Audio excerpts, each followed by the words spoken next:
자, 시작합시다. 일어나세요.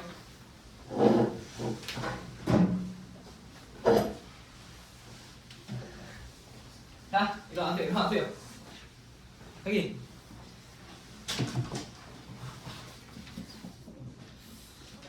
정말 열심히 했구나. 근데 또 이게 제가 제 지인이 또 다니는 학원 얘기를 들어보면 거기서는 아침 8시부터 하는데요. 아침 8시부터 10시까지. 그러니까 거기보다는 그래도 좀 나은 거잖아요. 2시간 늦게 나온 거는.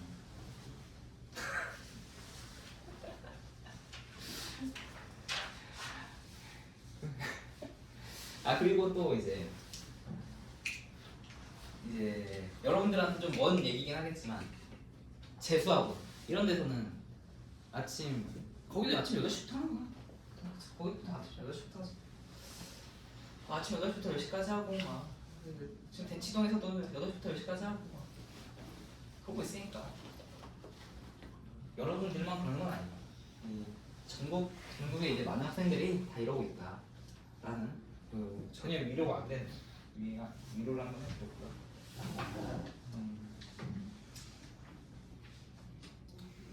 그리고 일단 문제를 좀 더 풀고 이거 마음을 짓고 얘기를 할게요. 자, 우선 9번 문제 볼게요. 자, 9번 문제.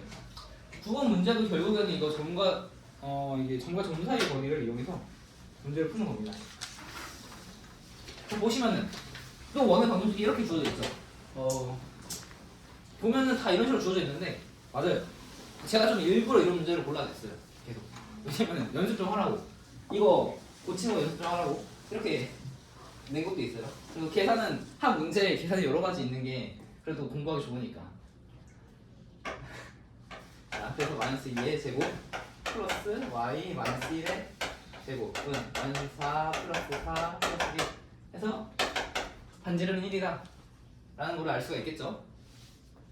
자, 그 다음에 이 문제에서 구하라고 하는 게 양수 A를 구하라고 했고 접선의 길이가 2라고 주어져 있네요. 이 접선이라는 게 원 밖에서 원 밖에 한 점에서 원에다 그었을 때 딱 만나는 한 점에서 만나게 되는 이걸 접선이라고 하게 되고 접선의 특징이 뭐가 있냐면 이 접선과 원의 중심까지 이렇게 직선을 긋게 되면은 그 직선과 접선은 서로 수직이다 라는 그런 특징을 갖고 있죠.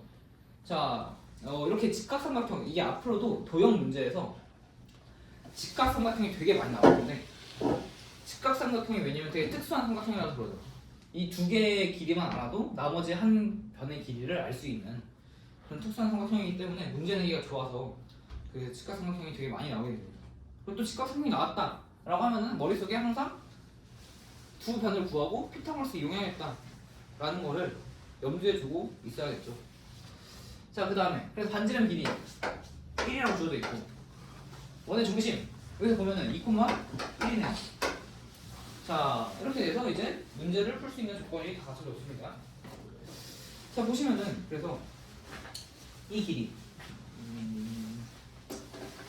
이 길이를 구해야겠죠. 이 길이가 지금 높이와 밑변이 2와 1이니까 루트 5다 라는 걸 구할 수가 있고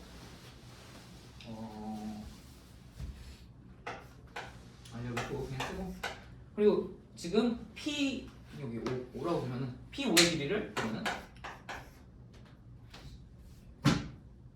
P5의 길이는 루트 5죠. 이게 뭐다? 점과 점 사이의 거리 2-a 제곱 플러스 1 제곱 이니까 이걸 통해서 a를 구할 수가 있겠죠. 이거를 뭐 양변 제곱해서 2차 방정식 풀어도 되고 아니면 암산으로 또 대충 숫자 넣어봐서 a는 뭐가 될까? 0 하나 있을 거고 4도 되겠고 이런 식으로 a를 좀 구해줄 수가 있겠죠. 자, 그래서 보시면은 또 조건이 하나 더 있습니다. 양수 a래요. 양수 a가 있으니까 양수 a라고 했으니까 답은 a는 4다 라고 구해줄 수 있는 문제였고요. 자, 그리고 만약에 좀 졸리면은 열심히 손을 움직이세요. 필기 아는 문제라고 해도 필기 하시고 졸리면은 다 이제 원래 쓰면서 공부가 됩니다. 자, 그 다음에 10번 문제를 볼게요. 10번 문제 보시면은 지금 현재 상황이 이거 이 직선에 평행하고 이 원에 접하는 직선이 이거래요. 이거.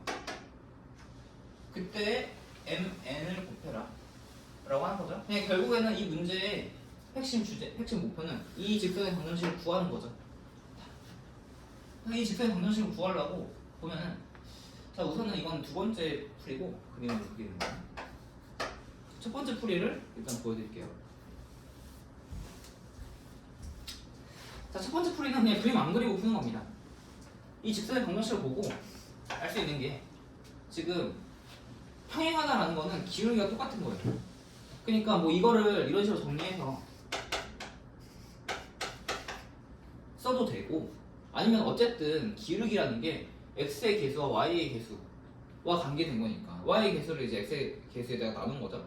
그러니까 그냥 이거를, 그러니까 이거 평행하다라고 해서 y는 3x 뭐가 되겠다 라고 생각을 해도 되고, 아니면 그냥 3x 마이너스 y 플러스 c는 0이다 이런 식으로 생각을 해줘도 된다라는 겁니다.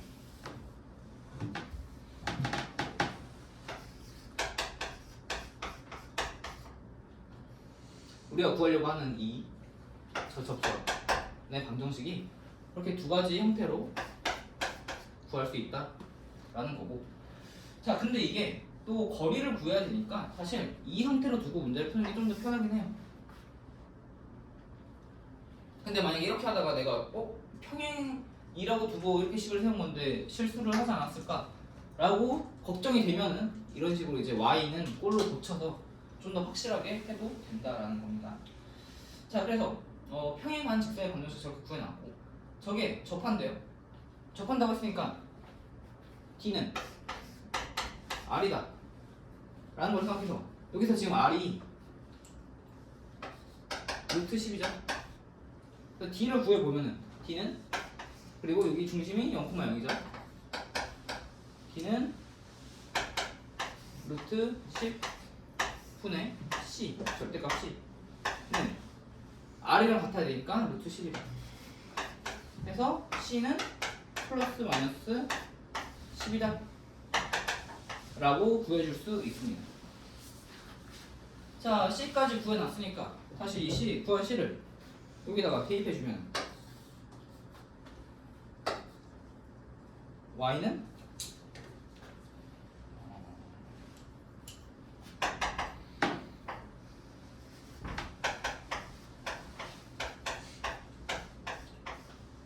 Y는 3x 플러스 마이너스 10이다가 이 방정식이다 라는 걸 구할 수가 있고, 그래서 구하라고 하는 게 mn의 값을 구하라고 했죠.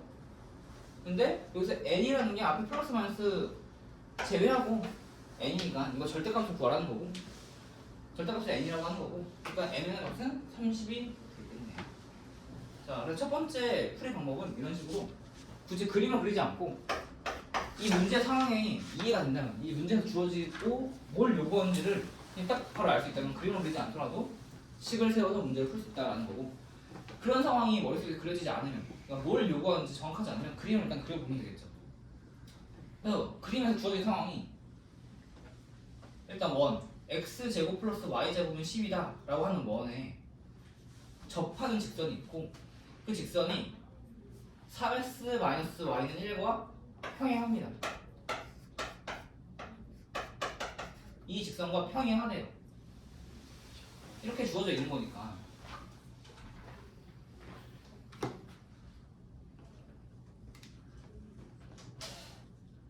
어떻게 쓰는 거야?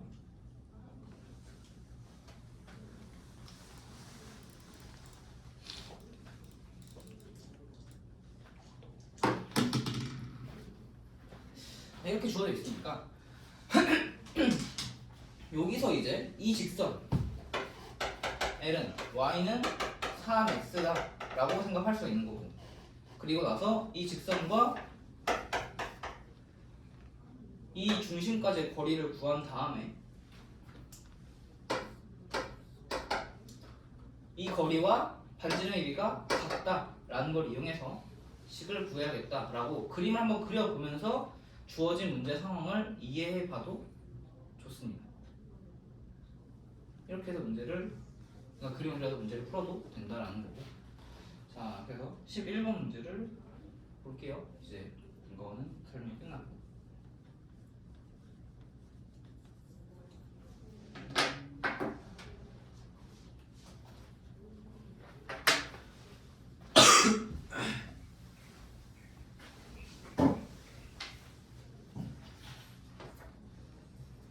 자, 그 다음에 이제 대칭이동 문제인데 원의 방정식을 이용해서 하는 거죠.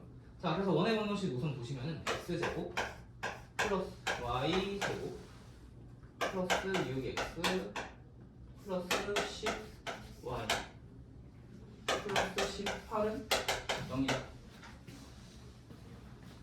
그리고 y축에 대해서 대칭이동할 때 y축 이때 원의 중심이 3x-k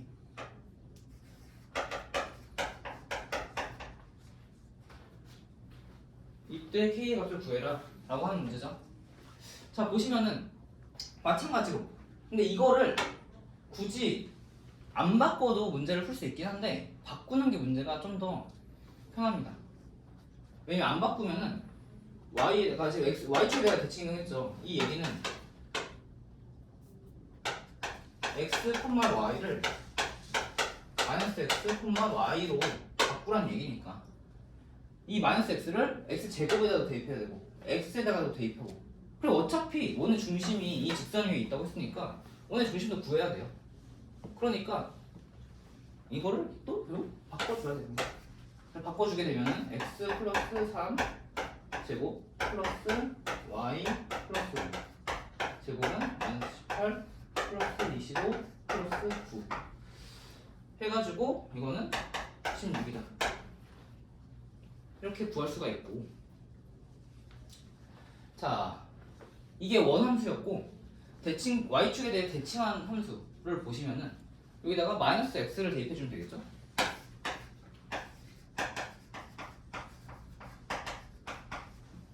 그러면은 마이너스 x 플러스 3 제곱 플러스 y 플러스 5 제곱은 16이다. 이렇게 됩니다. 자, 이렇게 됐는데 또 이제 x 앞에 개수가 마이너스 1이면 불편하죠. 그러니까 어차피 제곱이니까 제곱이면은 마이너스 x 플러스 3의 제곱을 이렇게 나타내 줄 수가 있습니다. x 마이너스 3. 자, 그렇게 해서 y축 대칭한 함수가 저렇게 나타났고,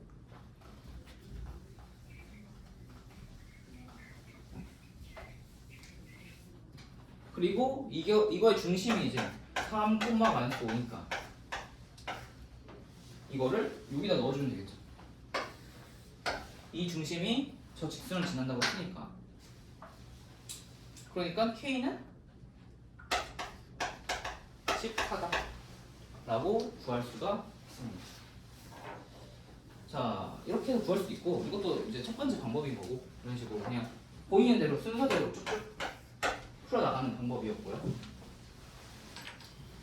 자, 두 번째 방법. 뭐 크게 다를 건 없는데, 두 번째 방법은, 자, 여기서 어쨌든 구하는 게 원의 중심이잖아요. 보시면 원의 중심을 구해서 저 직선 위에 있다 라고 해서 k를 구하는 거니까 그냥 처음에 이걸 보고 이 식에서 원의 중심을 구해줍니다. 마이너스 3, 마이너스 5. 그러면은 이거 직접 그려봐도 되고 아니면 머릿속에다가 가상의 좌표를 해서 그려봅니다. 마이너스 3, 마이너스 5. 이쯤에 원의 중심이 있는 거예요. 그 원이 이렇게 있겠죠. 이거를 y축에 대해서 대칭했다고 했으니까 이렇게, 그러면은 중심이 이렇게 이쯤에 위치하게 될 거고, 이 대칭 이동한 중심이 그러면 3, 마이너스 5다 라는 것도 알 수가 있겠죠. 이런 식으로 해서 굳이 저 식을 한 번 더 쓸 필요 없이 원의 중심을 구해내 줄 수가 있습니다. 도 풀 수 있다라는 거고.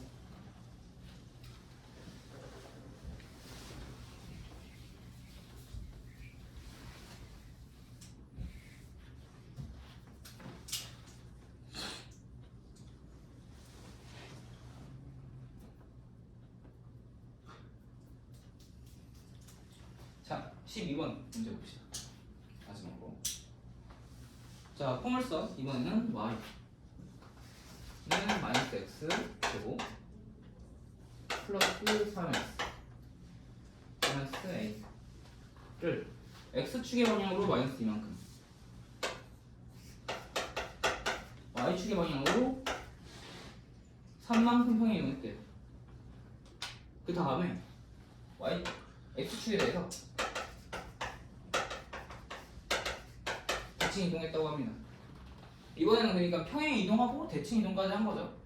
그랬더니 폼을 쓰던 이게 y는 x제곱 플러스 x 플러스 5가 되었다. 그리고 이제 a를 구해보시오 라고 하는 겁니다. 자, 그러면은 이 문제 주어진 상황을 그대로 해봐야겠죠. 자, x축으로 마이너스 2만큼, y축으로 3만큼 이동했다는 거는, 플러스 3만큼 이동했다는 거는 여기다가 이거를 대입할 때, 이거 적용시킬 때 다음과 같이 적용시키면 되겠죠. x에다가 넣을 때는, 그러니까 어쨌든 넣을 때는 이제 부반대로 해서 y 마이너스 3은 마이너스 x 플러스 2의 제곱 플러스 3 x 플러스 2 마이너스 a 이런 식으로 해줄 수가 있고, 그 다음에 여기서 x축 대칭 이동했다고 했으니까 이거는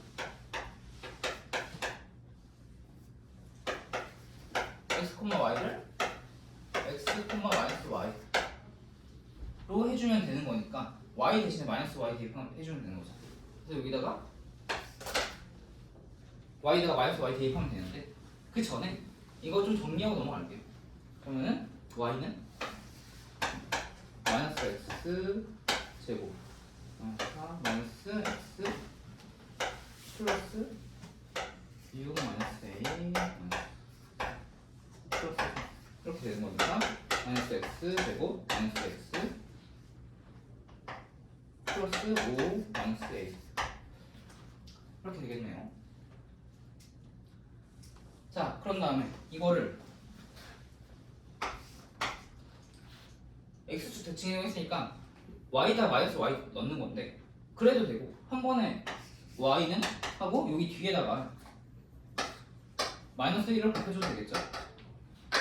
어쨌든 마이너스 y는 이었던 거니까 좌변을 y로 바꿔주기 위해서는 마이너스 1을 양면으로 곱해줘야 되니까, 그래서 x 제곱 플러스 x 플러스 a 마이너스 5가 되는 거고, 지금 이게 이거랑 같다 라는 얘기죠. 그러면 지금 x제곱 개수 같고 x 개수 같고 다 확인했으니까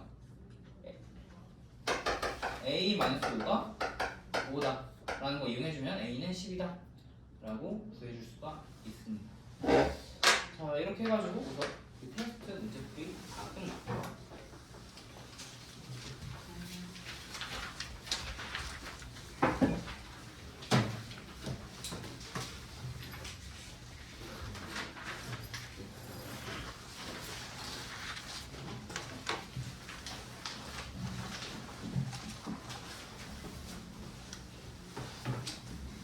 자, 그리고 책을 펴보시면, 자, 그래도 원의 방정식보다는 할만한 집합이죠.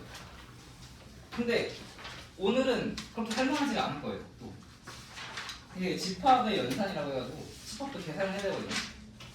집합의 계산이 조금 생각보다 복잡할 거라서 처음 보시면 와, 이게 무슨 말이야?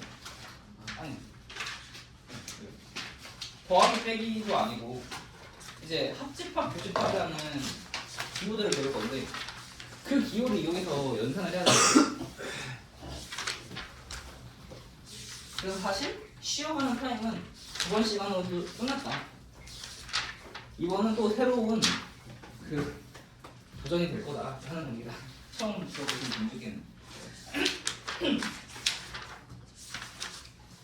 자, 그 참고로 여기는 또 애매한 게 암기를 하기에는 공식이 너무 많아요. 저 밑에 76번 보시면은 76페이지 보시면은 밑에 6-3 집합의 연상 법칙. 자, 단순히 이거를 암기해서 풀겠다라고 하면은 그것들도 다 이제 암기를 해야 되고 밑에 연상 법칙, 뭐 교환 법칙, 결합 법칙, 분배 법칙 이게 다 성립을 한다는 것 자체가 그냥 계산을 자유롭게 해도 된다는 건데 또 결합 분배 법칙을 보시면은 그 일반 그 사칙 연산에서 분배 법칙하고 결이 조금 다릅니다. 그리고 한 페이지 넘겨보시면은 자, 거기는 이제 그냥 공식으로 가득 차 있죠. 뭔가 모든 페이지가. 자, 그래서 이거는 좀 이해를 해야 돼요. 이거 암기해서 풀려고 하면은 좀 오래 걸릴 겁니다. 암기를 해서 풀기에는 시간도 오래 걸리고 한 문제 푸는데도 좀 오래 걸리고 여기는 최대한 이해를 해 가는 방향으로 제가 가르칠 건데.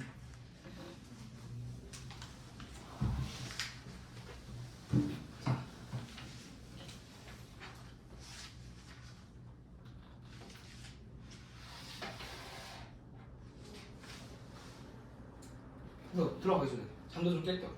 또 얘기를 좀 해보자면 여러분들 중에 혹시 그 생명공학과 보고 싶은 사람 있어요? 생명공학과나 화학공학과 이런데 아직 그런 건 뭐 안 정했나? 자, 나중에 이제 보통 되게 고등학교 가서 과를 정하다 보면은 만약에 문과가 아니라 이과다. 물론 지금 문이과 통합이긴 하지만 그래도 대학은 계열이 좀 나눠져 있죠.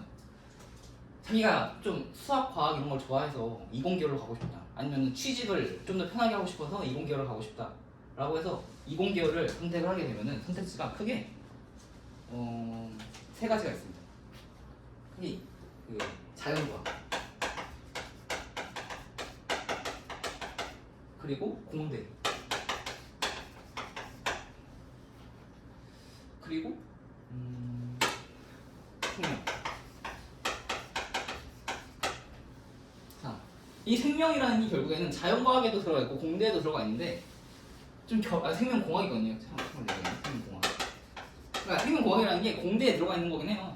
근데 결이 좀 달라가지고 빼놓은 건데, 자, 자연과학은 보통 되게 선택을 안 해요.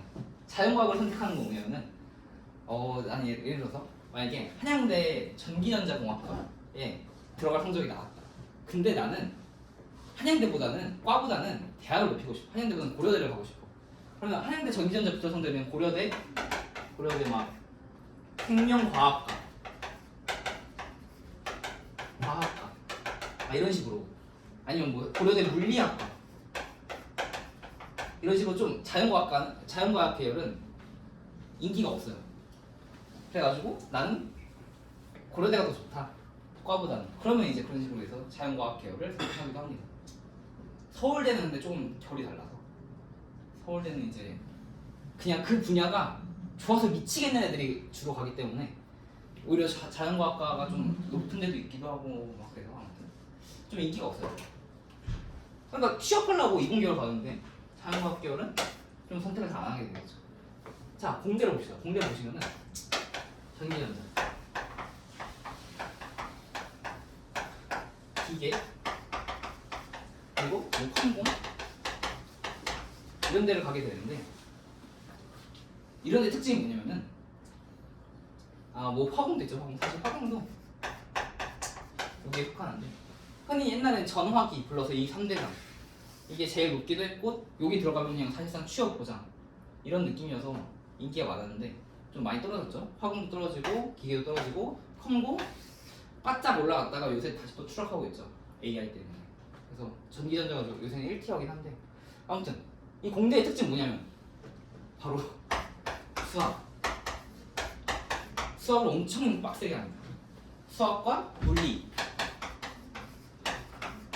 엄청나게 빡세게 해요. 자, 화학인데 물리하고 뭔 상관이냐. 하지만 사실상 화공은 화학보다 수학과 물리를 더 많이 하는 그런 들어가서 깜짝 놀라는 그런 학과인데, 자, 그래서 수학과 물리를 하기 때문에 나는 공대를 가고 싶은데 수학하고 물리는 하기 싫고 해서 결국에 선택하는 게 이 생명공학 공대긴 한데 수학과 물리를 안 합니다. 수학 1학년 때 수학 조금 하고 물리 조금 하고 2, 3학년 때부터 안 해요. 2, 3, 4. 그래서부터 생명공학을 이제 나중에 선택을 많이 하게 되는데 생명공학 최대한 그런 선택을 안 하길 바래요. 생명공학은 길이 험난합니다. 길이 험난해요. 자 이제 나중에 이건 대학원도 가야 되고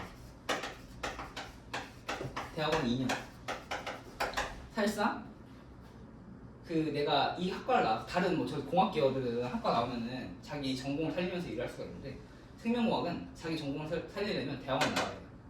그럼 대학교 4년, 플러스 2년, 6년이죠 6년 사실. 사실상 생명공학 계열도 6년제라고 보시면 되는데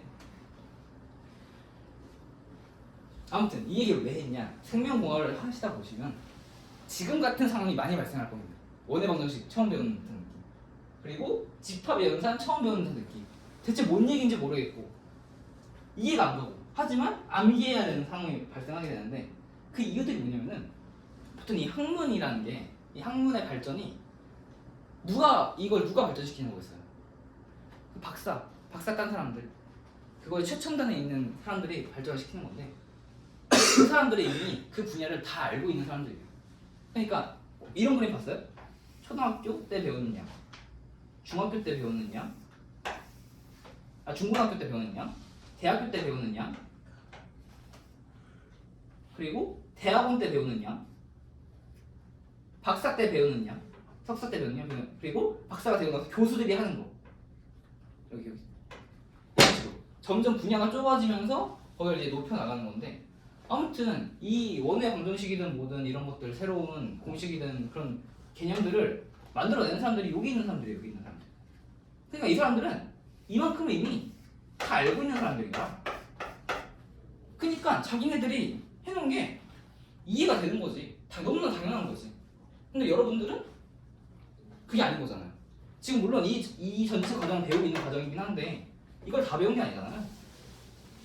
여기서 살짝 나중에는 다 배우게 되겠지만 여기서 지금 한 이만큼 배우고 있는 거잖아. 나머지 이 부분들이 메꿔지지가 않은 거란 말이에요. 그러니까 처음 배울 때 당연히 이해가 안 돼요. 그러고 나서 나중에 계속 진도 나가면서 그리고 지금 고등학교 1학년 거 배우고 있는데 고등학교 2학년 거 배우면서 그때 가서 다시 보면은 이해가 되네.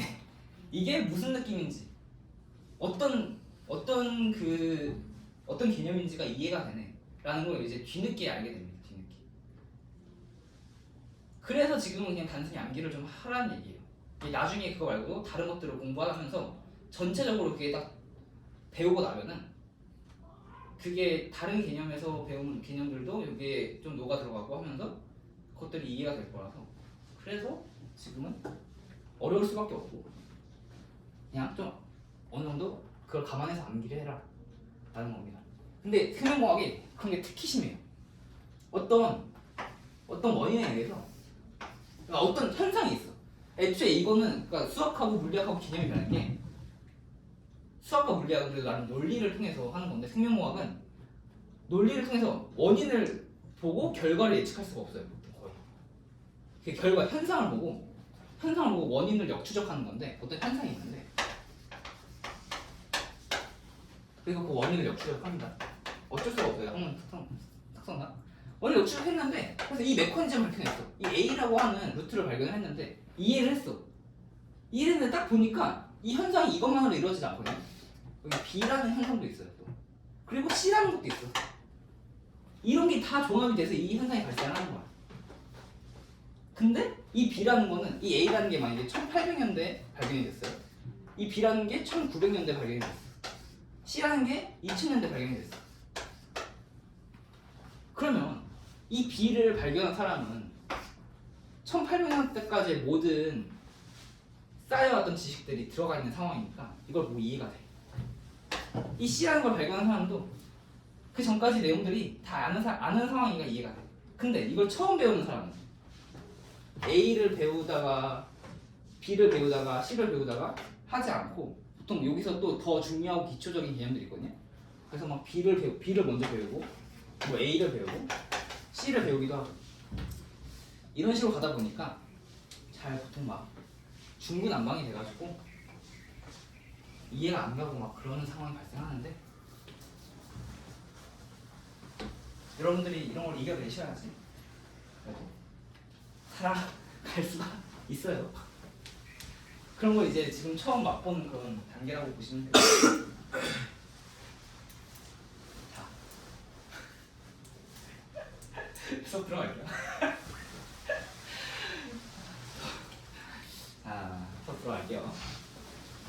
보시면은 자, 집합 연산 보시면 합집합이라는 게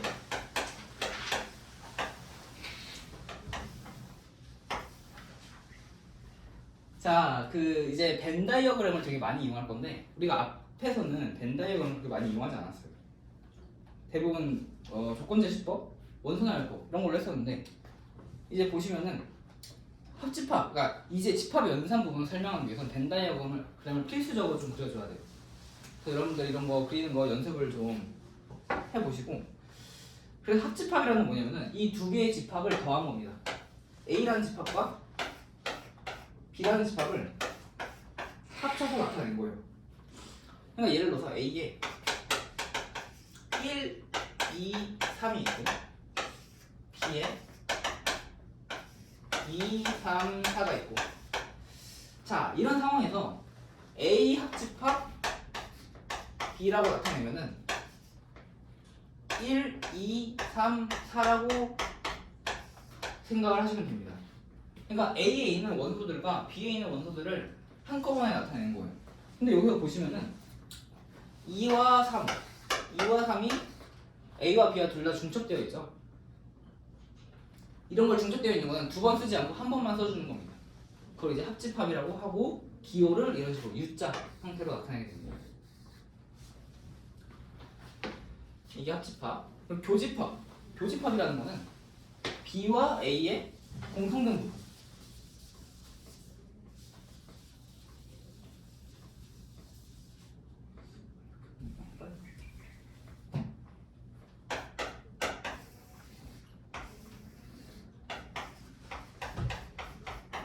이 부분을 교집합이라고 합니다. 그래서 보시면은 여기 A, B 그대로 쓰면은 여기서 A, 교, B는 2,3이다. 이런 식으로 두 개가 중첩되어 있는 원소들을 이제 교집합으로 나타낼 때 그렇게 나타내 주면 돼요. 자, 그리고 기호 자체는 N하고 비슷한 그런 아래로 이렇게 뚫려 있는 그런 모양의 기호를 쓰게 되고요. 자, 그리고 서로소라는 거는 예를 들어서 그러니까 벤 다이어그램을 나타내게 되면 이런 모양이에요. 거기서 기능을 보시면은 교집합이 공집합이다 라는 표시가 되어 있죠. 이 교집합이 겹치는 원소 하나도 없을 때 그러니까 예를 들어서 여기에 1, 2 여기가 3, 4다 이제 이런 식으로 교집합이 없는 상황일 때 A, 교, B는 공집합이다라고 하고 A와 B집합이 서로소다라고 표현을 하게 됩니다. 자, 이 개념들을 좀 잘 익혀주시고 자, 그 다음에 여집합과 차집합이란 걸 또 얘기를 해볼게요. 여집합이라는 거는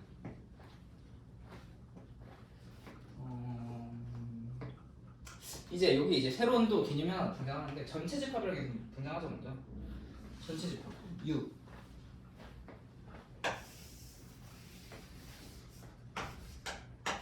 자, 이 U라고 하는 거는 그 유니버스의 줄임말이거든요. 그러니까 전체라고 표현하는 영어로 전체를 뜻하는 유니버스의 줄임말인데 전체 집합도 이게 집합이 나타날 수 있어요. 이렇게 조건제시법이든 아니면은 원소 나열법이든 이게 이제 전체 집합이 실수 전체가 될 수도 있는 거고 아니면 자연수 전체 이렇게 될 수도 있고 아니면은 1부터 10까지 자연수라고 합시다. 자, 그렇게 되면은 지금 A, B는 1, 2, 3 현재 이거 벤 다이어그램을 나타내게 되면은 이런 모양이 되게 되는데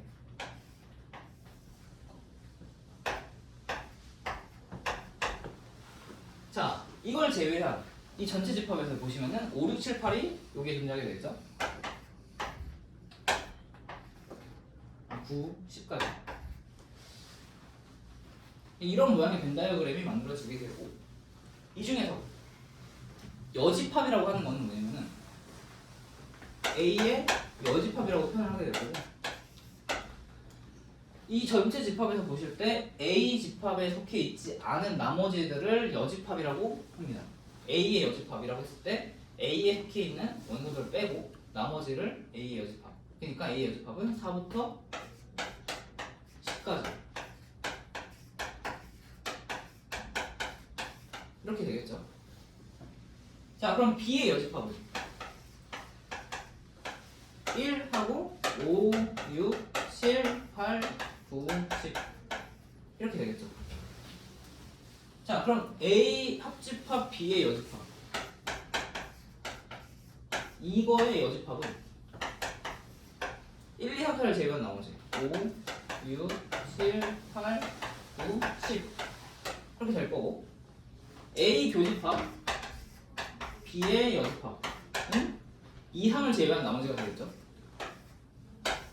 2, 3을 제외한 나머지. 자, 그래서 이거를 이제 벤 다이어그램을 그리면서 이해를 하는 게 더 편하다라는 거예요. 이게 전체적으로 어떻게 흘러가는지. 자, 그리고 차집합이라고 하는 거는, 자, 보시면 이제 집합에서 집합끼리의 더하기 빼기가 나오게 되는데, 차집합도 있고, 물론 여기는 안 나와 있긴 한데 합집합도 있어요. 합집합은 당연히 플러스가 되겠죠. 자, 근데 합집합은 사실상 이거. 위에 나왔네. 위에 나왔구나. 그렇죠. 이게 합집합이었죠. 그러니까 이거를 이렇게 표현하기도 하고 플러스로 표현하기도 합니다.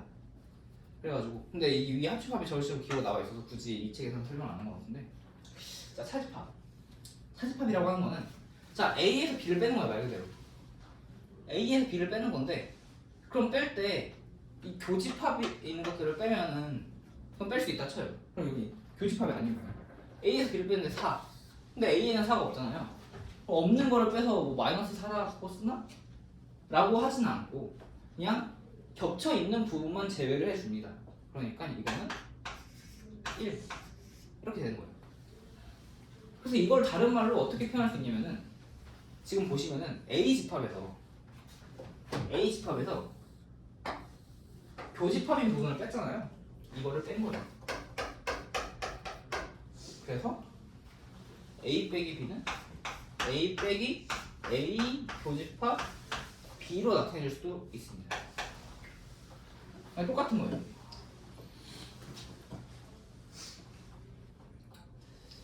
자, 이런 식으로 이제 차집합까지 한번 얘기를 했고, 그리고 밑에 보시면은 A 빼기 B는 X가 A에 속하고, 그리고 X가 B에 속하지 않는다 라고 표현이 되어 있는데, 이걸 보고 이게 차집합이다 라고 생각을 할 줄 알아야 되겠죠. 이 차집합을 저렇게 표현할 필요는 없겠지만. 자, 그리고 여집합까지 얘기를 했고, 자, 합집합에 다시 위에 올라가서 보면 합집합 이렇게 표현이 되어 있어요. A 합 B는 X가 A에 속하고 또는 X가 B에 속한다고 되어 있죠. 또는이 중요합니다. 또는. 합집합에서는 이 또는이라는 개념이 중요해요. 이거는 또는 A 또는 B. 그러니까 A도 되고 B도 된다라는 거예요. 그러니까 A만 돼도 되고 B만 돼도 된다라는 거예요. 또는 영어로 보면 or. 이게 되겠죠. 이건 이제 나중에 그 논리 구조에서도 되게 많이 쓰이는 거야. 국어 때도 쓰입니다. 이 부분이. 그리고 A교 B는 그리고라는 거는 영어로 치면 and. A랑 B랑 A의 성질과 B의 성질을 둘 다 가져야 된다는 얘기예요. A이기도 하고 B이기도 해야 된다. 그래서 여기 가운데에 속하게 되겠죠. 자, 그래서 또 보시면은 이런 것도 알 수 있어요.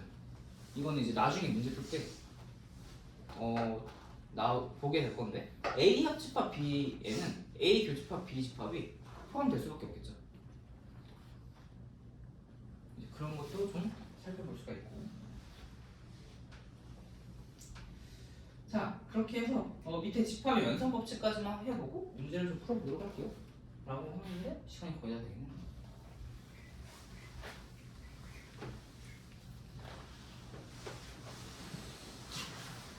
그러면 대표 문제 한 2개 정도 풀어보고 끝내도록 할게요. 자, 537번 문제를 보시면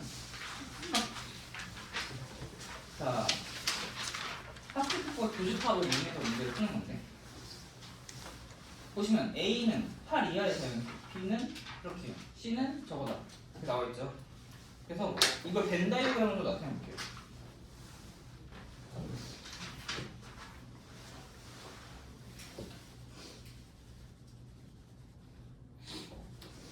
A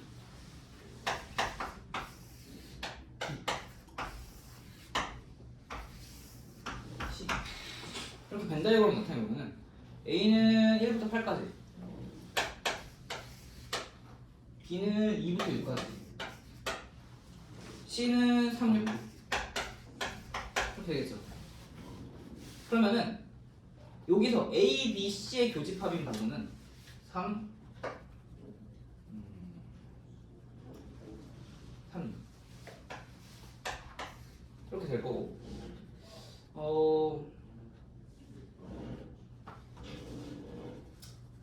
벤다이어그램은 나중에 보고 그냥 볼게요. 자, A 합집합, B A 교집합, B 합집합 C 이렇게 되어 있으니까 바로처럼 이런 것도 해주면 되겠죠. A 합집합 C는 아까 제가 그 써놓고 지우개 했는데 B가 2에서부터 6까지고 C가 3, 6구니까 이거는 2부터 6까지 점수와 9 이렇게 되겠죠. 그리고 A는 1부터 8까지였으니까 A와 이 저 합집합의 교집합은 여기와 여기 둘 다 포함되어 있는 걸 찾아야 되니까 결과적으로 2부터 6까지 정수를 나타내면 됩니다.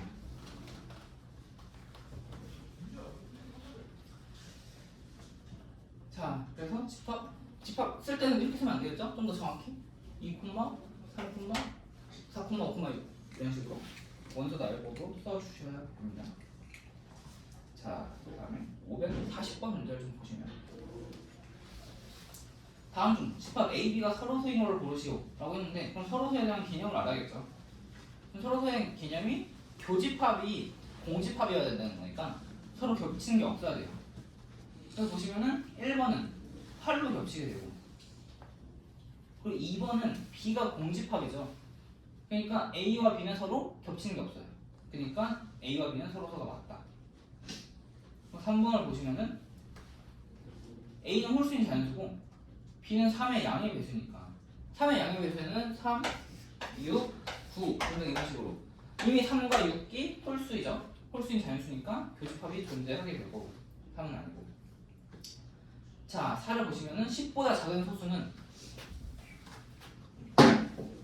1, 2, 3, 5, 7 이렇게 될 거고 B는 2의 n제곱이니까 이거 2가 2의 1제곱이죠. 그래서 A 4번도 서로 교집합이 존재하고 답은 5번이 되겠죠. 5번은 이제 B가 X가 이게 1보다 크다. 그러니까 X는 2보다 큰 정수와 마이너스 2보다 작은 정수들로 이루어져 있겠죠. 그래가지고 답은 5번, 2번, 5번 이렇게 된 거라는 거고. 자, 숙제는 아시다시피 80번까지 해오시면 됩니다. 아마 그래서 뭐 한 페이지가 아니라 앞에 여기 시험에 꼭 나오는 문제 이렇게 있죠. 이것들까지 하면은 숙제는 아마 5페이지는 오늘 여기까지.